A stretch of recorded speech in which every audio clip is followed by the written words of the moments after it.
Je pense que je suis la meuf la plus ambitieuse qui a accompli le moins d'objectifs. C'est tellement triste dit comme ça. Mais même ChatGPT, il est choqué quand je lui donne ma liste de choses que j'aimerais faire ou d'objectifs que j'aimerais atteindre dans l'année. Il me dit, meuf, c'est impossible, quoi. Puis moi, je m'entête, etc. Puis au final, 90% des choses qui sont pas faites. Et tu sais pourquoi? Parce que je vis 90% de mes objectifs dans ma tête. Je me fais des scénarios, j'imagine déjà la fin, je suis même pas dans l'effort et tout. Moi, je vis que le côté cool, que le moment où on célèbre, où c'est bon, c'est fait, c'est plié, c'est rangé.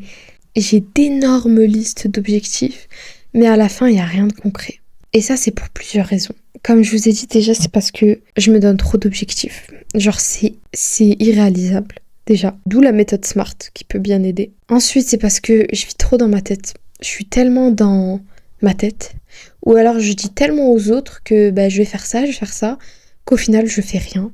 Ou alors, je commence à travailler pour mes objectifs. J'essaie de faire les choses. Et pile poil, au moment où je vais réussir l'objectif, à ce moment-là, j'abandonne tout. Je procrastine.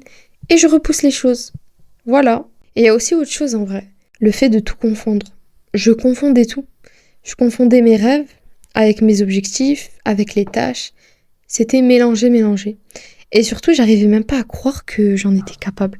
Et ça, c'est une dinguerie parce que je pense littéralement que c'est ce qui change tout. C'est que même si tu te donnes à 100%, il y a une voix au fond de toi qui te dit que genre t'en es pas capable, tu vois.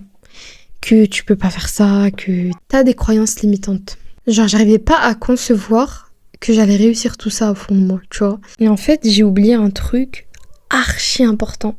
C'est kun fayakun.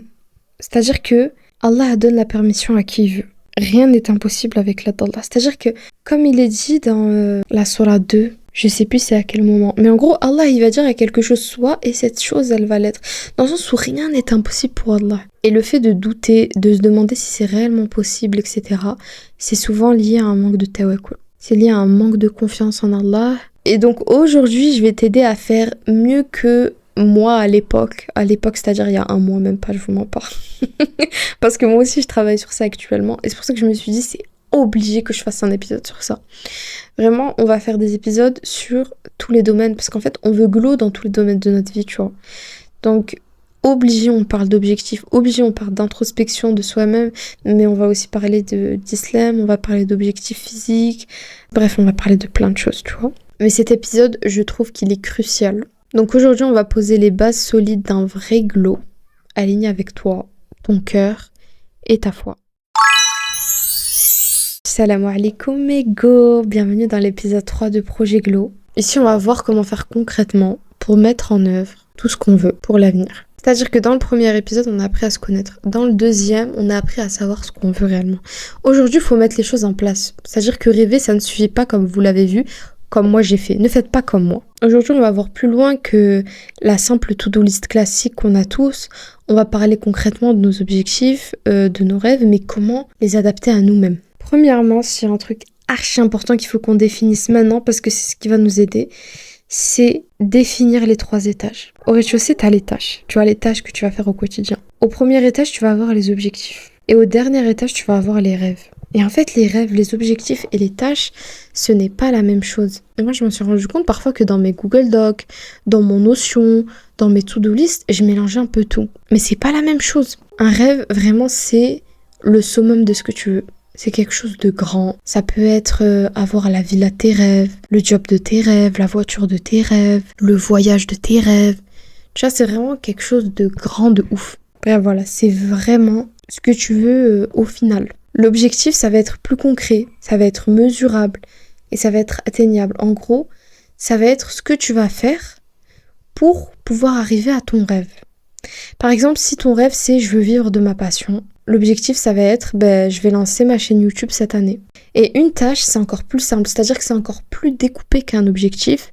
C'est les actions simples et faisables que tu vas faire dans la semaine pour cocher ton objectif. Qui va cocher ton rêve, tu vois ou pas? Et par exemple, ça va être écrire ma première vidéo. Et le souci, c'est que moi, je restais trop dans le rêve. J'étais trop dans le je veux créer ça, je veux être ça, je veux être ci, je veux être comme ça, je veux être ça. Mais ma belle, ça marche pas comme ça, pitié. Ça sert à rien. Je peux me dire ça pendant un an, hein, rien ne va changer en fait. Si tu découpes pas ça en objectifs, que tu vas découper en tâches et que tu vas réellement commencer à réaliser en fait, à faire concrètement, ben rien ne va changer, tu vois. Et donc tu peux pas faire un rêve.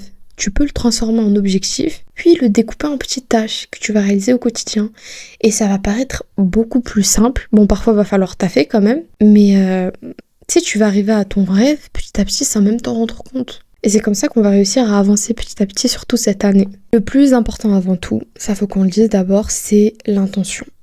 C'est-à-dire que Mago, tous tes objectifs peuvent te rapporter des hasanat. Mais ça va dépendre de l'intention que tu vas mettre derrière tes tâches, derrière tes objectifs et même derrière tes rêves. Par exemple, si juste tu dois ranger ta chambre, ben, tu vas poser l'intention de je range ma chambre pour avoir un environnement propice, pour prier, pour lire le Coran, ou alors je vais faire du sport pour préserver ma santé. Je vais créer du contenu pour essayer de propager le bien à mon échelle. Et donc tout ça, si tu mets la bonne intention dedans, et donc si tu mets la bonne intention dans tout ça, bah, tu gagnes des hasanats en même temps que tu accomplis tes objectifs. Donc voilà, si tu veux vivre une vie alignée, commence par mettre Allah au centre de tes objectifs. Parce que comme le prophète nous a dit, les actions ne valent que par les intentions. Et l'intention, c'est archi important. Si t'as eu une intention sincère, ben, t'es déjà récompensé, même si t'as pas encore réussi. Moi, s'il y a quelque chose que j'ai commencé à faire cette année, c'est l'exercice de l'âge. Je savais pas comment l'appeler, la vérité. Mais en gros, chaque année, je vais me donner des objectifs. Et en fait, je vais me donner le nombre d'objectifs de mon âge. Par exemple, là, j'ai 21 ans. Et avant d'avoir 22 ans, je vais devoir faire 21 choses. Tu vois. Et pour le coup, là, c'est mélangé parce que 21 objectifs, c'est beaucoup trop gros, tu vois. Donc ça dépend. Tu peux aussi mettre des tâches, des trucs qui vont te rapprocher de quelque chose, tu vois.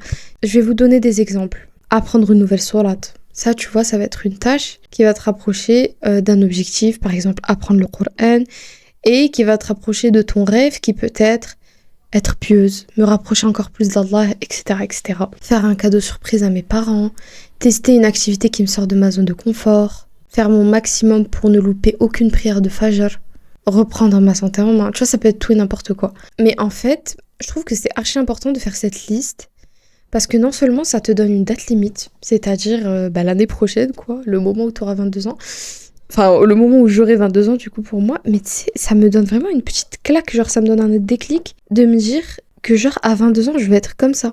Ça te donne une mini claque, je trouve, parce qu'en fait, t'as un timing. Je sais pas comment vous expliquer. Et en fait, ramener ça à ton âge, je trouve ça plus intéressant que ramener ça à 365 jours. Tu vois ou pas? Même si c'est fou, hein, parce que c'est la même chose. Mais toi, dans ta manière de le dire, ça change tout.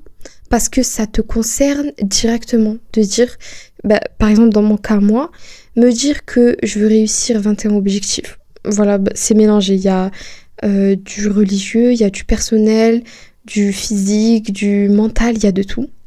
Et me dire que je vais réussir ça avant 22 ans, ça veut vouloir dire qu'à 22 ans, je veux être cette version de moi. La version de moi qui a fait tout ça, tu vois. Et en fait, ça change tout. Je sais pas comment vous expliquer, mais ça change tout. Et puis tu réouvres ton petit carnet et tu te demandes, ok, qu'est-ce que je peux faire demain juste? Mais de tous les niveaux. Mais des trucs archi faciles, mais qui vont changer la donne. Peut-être des choses qui vont augmenter ton estime de toi-même. Ou va rendre visite à quelqu'un.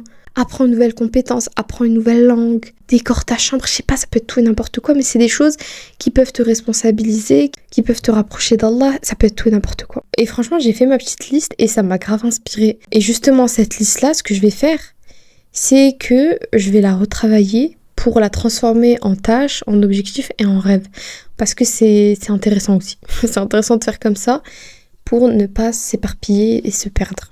Et aussi, ce que j'ai pas précisé, c'est que le but, c'est pas d'atteindre toute la liste, mais c'est de créer une vision réaliste, déjà, comme je vous l'ai dit. L'objectif, c'est pas de faire des trucs de fou, mais c'est de créer une vision réaliste et motivante. Une liste qui te représente et qui t'inspire et une liste à laquelle t'aimerais ressembler. Ensuite, avant de valider un objectif, avant de te dire « Ok, je dois atteindre ça », et avant de commencer à découper tes tâches pour commencer à travailler sur ça, pose-toi toujours ces 4 questions. Premièrement, est-ce que c'est halal? Deuxièmement, est-ce que ça va me rapprocher d'Allah? Troisièmement, quelle intention sincère je peux poser derrière ça? Quatrièmement, si j'échoue, est-ce que j'aurai quand même grandi? Et ça, la vérité, dans 90% des cas, bah, c'est le cas. J'ai parlé en x2 là, waouh. Bref, dans 90% des cas, bah, c'est le cas, mais quand même, c'est important de se poser cette question. Une fois que ces 4 questions-là, t'as pu y répondre positivement, tu peux te donner le go. Si c'est pas le cas, commence à réfléchir pour voir comment tu peux te donner un objectif plus adapté. Bien sûr, toujours en renouvelant ton intention, ça c'est archi important, parce que ton intention, elle peut très vite dévier. Donc voilà, toujours renouveler son intention. Bref, voilà, après si je peux donner des petites astuces, même si on va en parler au fur et à mesure des épisodes, parce qu'il y a trop de choses à aborder, mais essayez aussi de découper ça... par mois, même par semaine. Tu sais, en fait, tout peut être découpé et ça va faire un effet cumulé.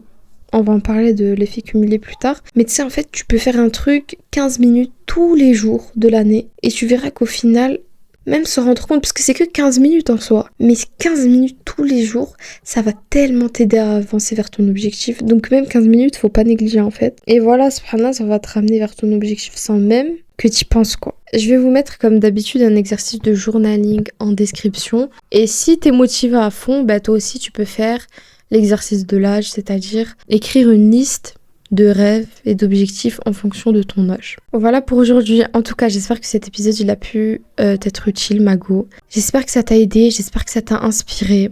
N'hésite pas à mettre 5 étoiles d'ailleurs pour me soutenir. N'hésite pas à lâcher un joli commentaire aussi, je le lirai avec plaisir. Et demain, on va parler de discipline. Parce qu'on va pas se mentir, hein, les objectifs c'est joli, mais si on se discipline pas, bah y a rien qui va avancer. En tout cas, d'ici là, n'oublie pas de noter ton objectif quelque part, où tu le verras souvent, que ce soit un post-it, que ce soit un tableau, que ce soit même encadré. Et merci d'être resté jusqu'ici, Mago. En tout cas, bienvenue dans Projet Glow, une série signée Café Confidence by Vania Rose. Nous, on se retrouve demain, Inch'Allah, à 7h du matin dans tes oreilles. Prends soin de toi. Assalamu alaikum.